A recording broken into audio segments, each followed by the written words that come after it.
Allah willed them to do good, but they want to do kufr. The Qadariya argues, for its claim, the Qadariya argues that Allah cannot will the kafir to do evil and then punish him for that.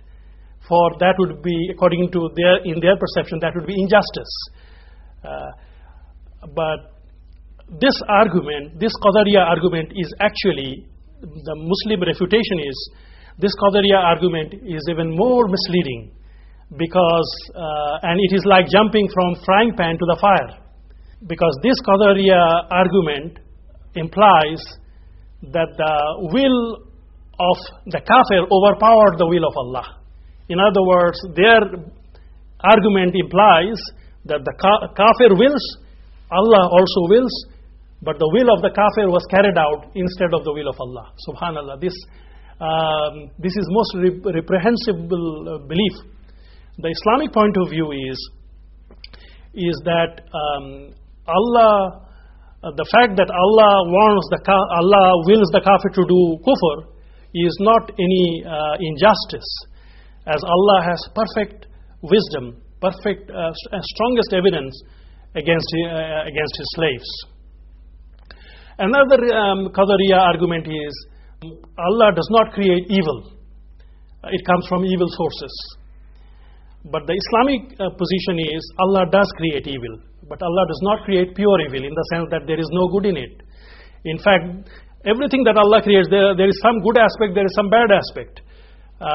It may be good in one sense, it may be bad in another sense. Allah created shaitan, that is Iblis, wild beasts and insects. Even there are good in it, in them also.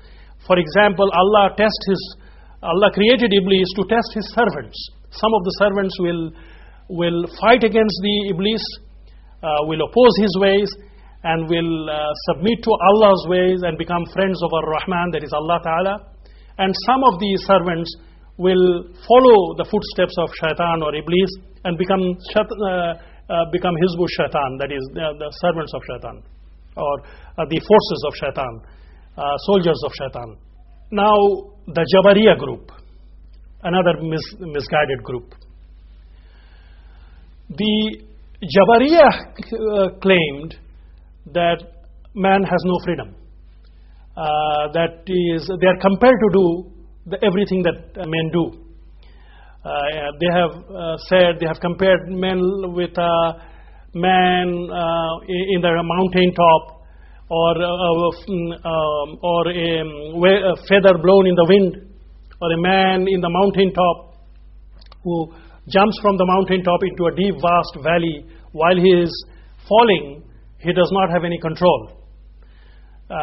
They use the term Jabr to make that claim, the Quranic term Jabr, to make that claim, this Jabariya group. But the Muslims' point of view is they do not understand the word Jabr. Because Allah is not like human beings.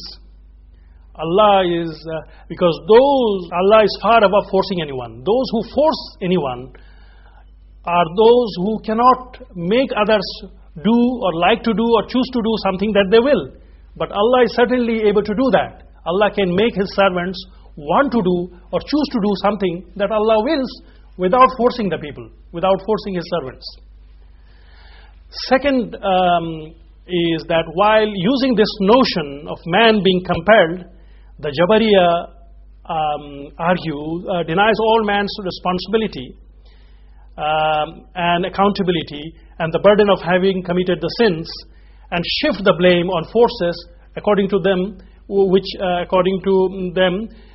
these forces which motivate the will of man and therefore force them to commit sins. Therefore, this Jabariya group cannot understand. They claim that Sharia obligations are beyond man's capabilities, and they cannot understand the punishment given by Allah Ta'ala for the sins, they say, over which they have no control. In modern times, they have taken a new twist. Some people even claim that man's will is controlled by his genes or his environment or his instincts or psychological motives. Now the refutation, the Muslim point of view is the claim that man does not have freedom at all and are like inanimate beings is absolutely, it does not have any ground, because we know from ourselves there are certain things, certain actions which are involuntary and certain actions we choose to do. For example, we may not have any control over the actions of the heart or actions of the lungs or the blood flow or many other such functions where we may not have control over. When people say rides, buys and sells, when people sit down, people stand up, people eat, people drink, they get married, they get divorced. Clearly people have choice, and they are doing things by their own choice and strength. And this is where Allah's accountability comes. That is, Allah subhanahu wa ta'ala will take account of the deeds where we have control. Because Allah clearly does not take into account of people's deeds where they do not have control. Because Allah, this is against the wisdom of Allah ta'ala. Allah says in the Quran, La yukallifu Allahu nafsan illa wusaha. That is, no soul shall be given a burden beyond its scope. Quran also clearly attributes deeds to people. That is, for example, the Quran says, وَجَاءَ مِنْ أَقْصَى الْمَدِينَةِ رَجُلٌ يَسْعَى. And there came a man running from the furthest part of the town.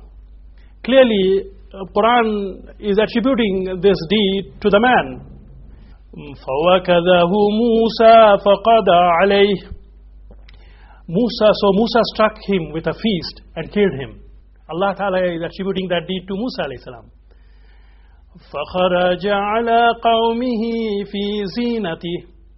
And he went before his people in pomp. So Allah Ta'ala again attributing the deed to the person.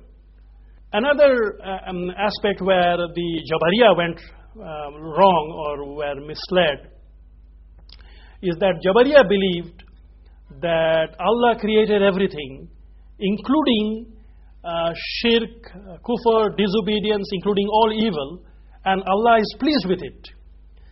They claim it. Now this is again refuted by the Muslim position. While Allah subhanahu wa ta'ala Allah subhanahu wa ta'ala did create all things, including the evil, shirk, kufr and disobedience and so on, but Allah does not command them, or Allah is not pleased with them. Rather, Allah hates them, that is shirk, kufr and disobedience, and Allah forbids them.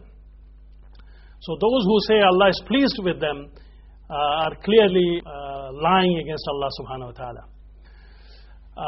Another aspect where the Jabariya went astray is that the Jabariya say, because Allah ta'ala knows what we will do, He knows where our destination will be, paradise or hell, and He is the creator of our deeds, there is no point in striving.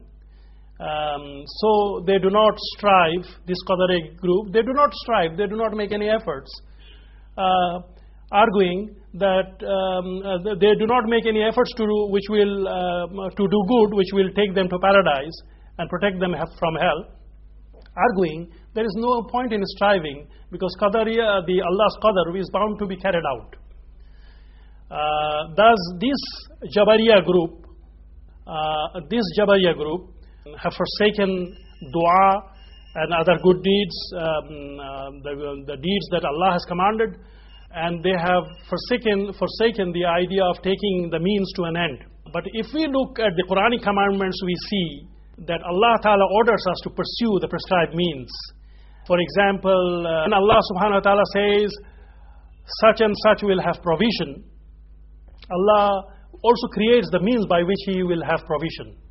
When Allah Subhanahu wa Ta'ala says, such and such will go to paradise, Allah also shows the reason for that, that is His belief and His good works.